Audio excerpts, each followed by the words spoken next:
Hi, I'm Chris Grayson, and I'm a co-founder of goldengoodbyes.com, and in this video I'm going to give you the 5 most common mistakes people make when writing a eulogy.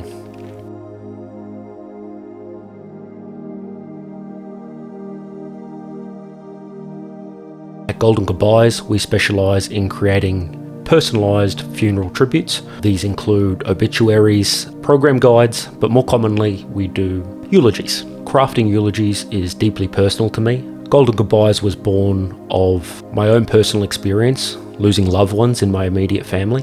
Thoughts and prayers were common, acts of service were common, but there wasn't a lot of solid practical advice when it came to planning a funeral, which is why I created this channel, to share what I've learned and what I know. I've written and edited a lot of eulogies, so in this video I'm going to share with you the most common mistakes, but I'm actually going to share examples that I will read out. I'm not going to do the typical YouTube thing where I tease the most important info or the most important points at the end of the video. I'm going to give you the mistakes in order of how commonly I see them. This video will focus on people in the refining process of writing a eulogy. So you're either halfway done or you've finished it and you're at that editing process. If you're staring at a blank Google Doc and you don't know where to start, follow the link in the description, which is another video where I go how to write a eulogy from the basics, and that will give you a good foundation of where to start and how to structure and flow a well-written eulogy. So start there if that's where you're at. If you're already a bit of the way through and you just want to iron out some of the obvious mistakes, this is the video. I think it's worth stating from the start that I'm a confident writer, but writing a eulogy for my younger sister was one of the most difficult things I've ever done. It's something I'm extremely proud of, but for anyone in this process, the first step is really realizing this is difficult, it's going to be hard, and you need to be kind to yourself. I tell clients that are really struggling to really get started or get anything on a page that if you're finding this process of writing a eulogy too easy, you're probably not doing a great job of it. It is something that when it comes from the heart and you really want to do a good job, that it's going to take time and the process itself is painful. And I think just being upfront with that it's not easy is a good sort of foundation, because a lot of people, you're grieving, you're putting a lot of pressure on yourself. A lot of times you're writing a eulogy during the worst part, potentially the worst week of your life. And it's something where it's just incredibly important to be kind to yourself, be patient, take breaks, and that will sort of give you a bit of scope to look at what you've done and really lean on your support network. One of the best things you can do, we do have a service that will help, but is to send a eulogy draft to a friend or to a colleague or family members that knew the person and really get a lot of feedback. There's nothing wrong with sort of getting some constructive criticism, and that's a really good way to start. So, if you've got something already written, then that's where you're at. It's just something to consider. Now I'm going to jump into the most common mistakes I see and some examples. Eulogies walk a fine line between somber reflection and celebration of life.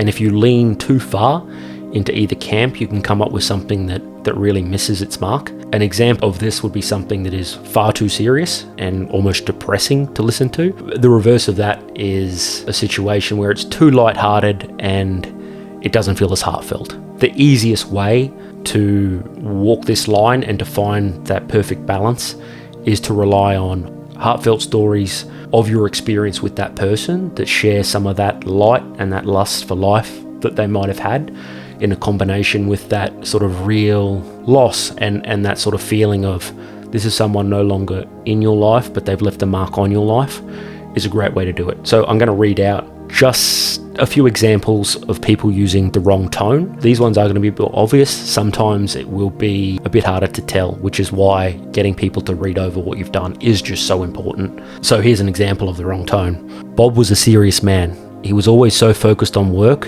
and paying off that condo.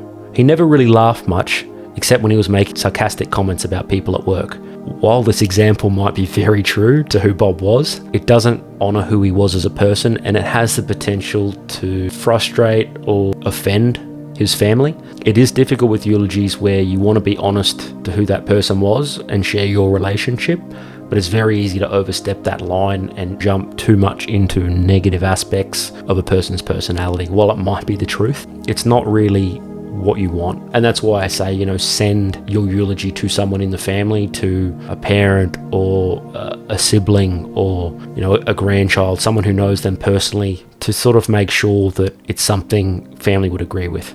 At the end of the day, your demographic of people that attend a funeral that would listen to your eulogy are generally going to be family members, or they're going to be colleagues and friends of that person. So if you get feedback from both of those camps in the editing process, that's a really good place to start and sort of really iron out any issues you have with tone. Another example is sort of that overshare of the tone. Well, Bob was a really good guy mostly. He had his issues, but we all do. The time he tried to fix the dishwasher and flooded the whole kitchen. But it was funny though, I'll give him that. Even though this one sort of toes the line, it sort of has a really negative start when it comes to sort of addressing people and saying we all have issues. It's just the wrong tone. And this is a clear example of what I see most often. And I think it's something that is more difficult to address, which is why it's so common. And the only way to do that is feedback. The second mistake is making the eulogy either too long or too short. I always tell people the sweet spot for a eulogy is about 5 to 7 minutes. If you're too short, it looks like you're underprepared, you don't care enough. That preparation really demonstrates that relationship you have with that person. If you go up there and you just wing it, it can come off looking quite awful. And while this isn't as common as tone, it's definitely the most jarring when you see it in a eulogy. I'll give a very similar example to a eulogy I saw in person. I don't have much to say, honestly. Bob just really loved going to his favourite restaurant, and that's all I've got for you. Or, Bob was really into fishing. He loved it. He will be missed, and that's it. Sometimes a person's eulogy is 2 paragraphs, and it's just full of these short sentences of fact about Bob, not even a story with Bob, just listing off a bunch of hobbies and interests, and it feels very shallow. And not to point out any particular gender, but this does seem more common in men who probably haven't put a lot of thought or time into the eulogy, and they're like, okay, I'll know what to say at the time. But the number one issue with eulogies is it's often the time you are extremely vulnerable, you're emotional, and it's a very difficult thing for anyone, even someone who's confident, to do. And that added pressure at that time can really be crushing and hard, and you could be in tears. It's in a very emotional process, especially if you've got people talking about Bob before you. So you really don't want to go into this underprepared. More often than not, it's something that's a little bit too short, but you also find ones that are far too long. And I don't really need to go into examples of this per se, but it leads back to point number 1 of focus things around a story or an experience you shared with that person. Don't start with, Bob was born in 1965. He was son to Mary and John and one of 10 siblings. Often it is good for a part of the eulogy to cover early life, but it doesn't need to be all eulogies or all speakers on the day. You really want to chat to other people who are talking and gauge what they're going to cover. Even people who work at the funeral house or whoever you've got presenting or emceeing the event really know what they're going to say, because you don't really want to be doubling up. It's a very easy way to just disengage your audience and not really land with what you're trying to do. Don't get too absorbed with sort of the facts and figures and accomplishments. It's not really a great place to start. Again, if you're struggling with this element of your eulogy is far too long, check out our other video on Eulogies 101, and it can help you sort of cut out the fat of what you do need and what you don't need. Mistake number 3 is sharing overly embarrassing stories. This may seem obvious, but it happens far too commonly. And if your whole eulogy or a paragraph or 2 is based on an embarrassing story, it can be very difficult to edit out at the last minute. As an editor, this is one I hate the most, because you really need to go back to the drawing board. Oversharing, while it may be truthful, again, it's not what you want to do when there's just family. You see this more in people who are more removed, like work colleagues or friends versus family members, but it is one that happens quite commonly. So I'll give you an example of an overshare. Bob had a bit of a drinking problem for a while. There was this one time where he got blackout drunk at a party and he fell asleep in a backyard. No one knew where he was for hours. And when he woke up fine, we thought it was all good. That might be an oversimplification of an overshare, but there's a lot that just very much toe that line. Don't really want to linger on negative aspects or problems people had. It might not seem quite as truthful, but you really want to honor that legacy. You're not there to embarrass anyone. It's just not what you want to see at a funeral in general, and it's something people talk about in the car ride home. You don't want to be that guy or that girl that says the embarrassing story. Very easy to edit out. Run it by a few different people and see what they think. The fourth mistake I see a lot of is forgetting the audience. You need to remember that at a funeral, people listening to your eulogy come from sort of all walks of life, and a eulogy is meant to be for everyone. It can't just address purely family, purely friends, or purely a work life.